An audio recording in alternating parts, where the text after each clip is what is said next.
Hi guys, my name is Claudia. Tell me, would you like to have your own world? Everything would be just as you wanted it to be. No one would hurt you, and only good people would live there. Do you think something like that really exists? Well, I had a world like that once. However, over time, it turned against me. How did that happen? Well, subscribe to the channel and listen to my crazy story and find out. I lived with my parents and an older brother in a poor city area.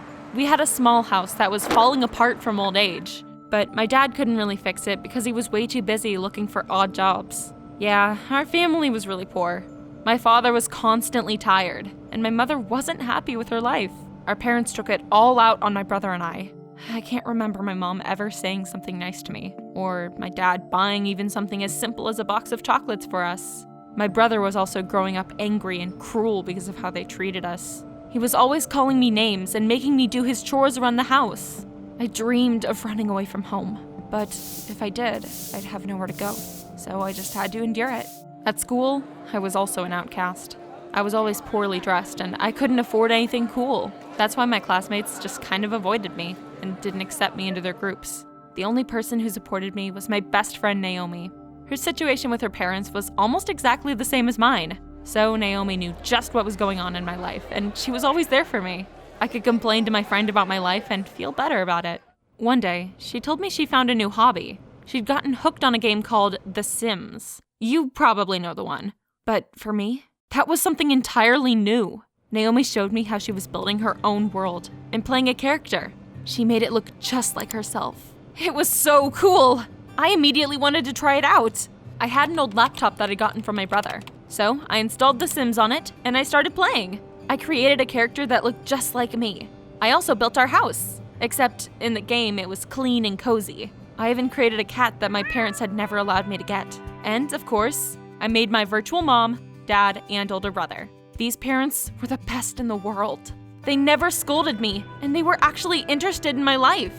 As for my brother, he acted so cool, just like he should. Long story short, I also kinda got hooked on The Sims, and I spent all my free time playing it. This was the life that I'd always dreamed of. I could change anything that didn't suit me. I wished my real life was the same.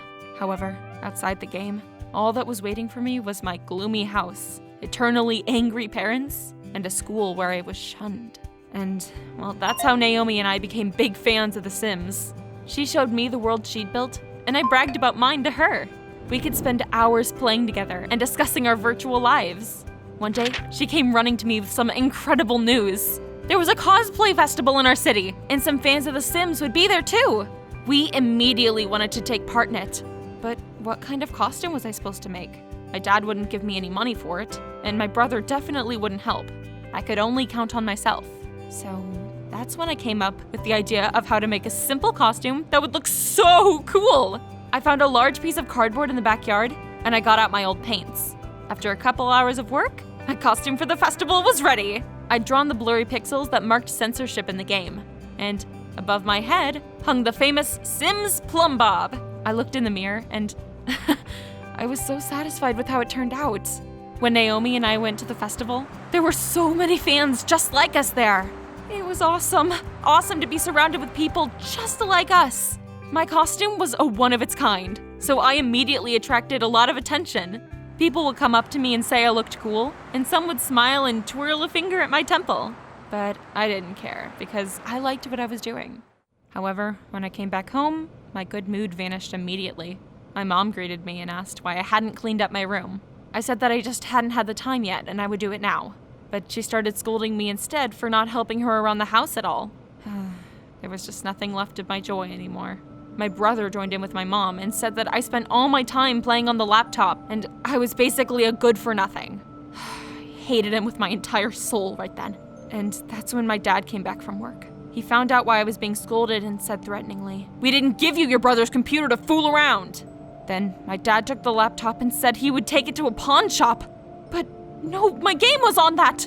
I begged him to give me the laptop back, but he didn't listen to me. My brother tore apart the costume I'd made for the festival, and my mother punished me and locked me in my room. I sat there and I cried. Why was life being so unfair to me? I wanted to be like everyone else. I wanted to have loving parents and a brother who would protect me, Instead, all I had were evil Sims from the terrible game called Life. I couldn't stay in that house any longer, so I climbed out the window and I left. They wouldn't even notice I was gone anyway. I didn't know where to go, and I just went to school. It was the only place I'd be allowed to stay for a few days. There wasn't any security, so I got into the library with no problems. I needed to distract myself, so I turned on one of the school computers. And at that moment, all I could feel was pain. There was only one place that could shelter and protect me like I wanted: The Sims. I quickly downloaded it from the internet and installed it on the computer. Rebuilding my dream world felt fantastic. I was so engrossed in the game that I didn't even notice time pass right by me. The next morning, Naomi found me, and I told her everything that had happened to me. I told her that I didn't want to go back to my parents, and I only wanted to live in the game. She told me I was going insane, but I still asked her for help, and she agreed. She brought me food and covered for me in class while I was sitting in the library playing Sims. I didn't know how much time I'd spent on the computer, but it felt like I hadn't slept in days. Somehow, I didn't feel tired at all. Right then, I began to hear some sounds, and it seemed like I was seeing something that wasn't there. But it didn't matter. I had finally finished building my perfect world. It turned out even better than the first one. It was everything that surrounded my life, with only one difference. I didn't build my own house or create my parents. Now this was a place that I really wanted to live. Feeling happy with myself, I wanted to share the news with Naomi straight away. So I finally looked away from the computer and went searching for my friend. Only then did I realize how tired I really was. I was walking down the school hallway when I noticed something kind of strange. A green crystal was hanging above one of the students, just like in The Sims. Maybe he was also from the festival and that was just his costume. But when I got closer, it was a real plumb bob. Suddenly it turned red and the student told his friend that he needed to go to the bathroom. What was going on? Had I ended up inside the game?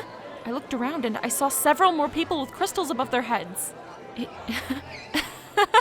was amazing! I couldn't believe that my dream had finally come true. I had found myself in the game. I happily rushed out of the school and I walked through the city. And you know what? It began to change right before my eyes. Everything looked bright and unreal. Passerbys were smiling and the plumb bobs were glowing above all of them. I could also change anything I wanted. I created a cat for one woman, and I erased the mustache of a random passerby I didn't like. This was my game, my world. I could do anything I wanted here. I walked for a few blocks, looking around, and then I remembered my house. Had that changed too? Maybe my parents had become what I wanted them to be? Without hesitation, I ran back home. But as soon as I got there, I felt disappointed. My house was exactly the same as before. Everything around it looked colorful and happy, but it had stayed gray and dull. I went inside and I met my mom right away. "Claudia, where have you been? Who gave you permission to leave your room?" she shouted. I realized that nothing had changed here. My father and my brother appeared at once again, and they all started yelling at me. But no, this was my world. I was the one who built it. And if that was true, I could make my parents be the way that I wanted them to be. But no matter how hard I tried, they were staying the same. I wished I hadn't come back. And when I saw myself in the mirror by accident, wait, what?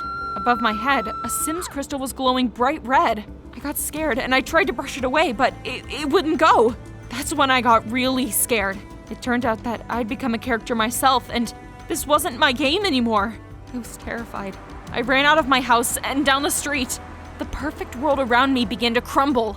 It was like I was in a game and someone had started rebuilding everything. It was so creepy. I was throwing myself from side to side and finally my vision went dark and I fell. I woke up in the school psychologist's office. He gave me some medicine and helped me up. Naomi was sitting next to me and she looked really terrified. She told me that she'd been the one to find me on the street. I asked what happened, and the psychologist said that I'd had a nervous breakdown. I'd spent too much time playing games without getting any sleep, and my brain had stopped distinguishing reality from fiction. But everything was fine now, and the psychologist just prescribed me some medicine and told me to get some sleep. "Wait here, I'll call your parents," he added, and he left the office. I understand everything now. None of it was real. I just wanted to live in this perfect world of the game so badly that for a short time, it became my reality. Naomi told me to stop playing The Sims. Otherwise, I might go completely mad. My friend is probably right. I should go back to the real world. But what exactly is waiting for me here? My mom and dad will come for me, and everything will start all over again. Scoldings, punishments, getting grounded all the time. What would you choose if you were in my place? A violent and real world, or an imaginary life in a game that could drive you crazy? I need your advice. I can already hear my parents' footsteps in the hallway. Please help me.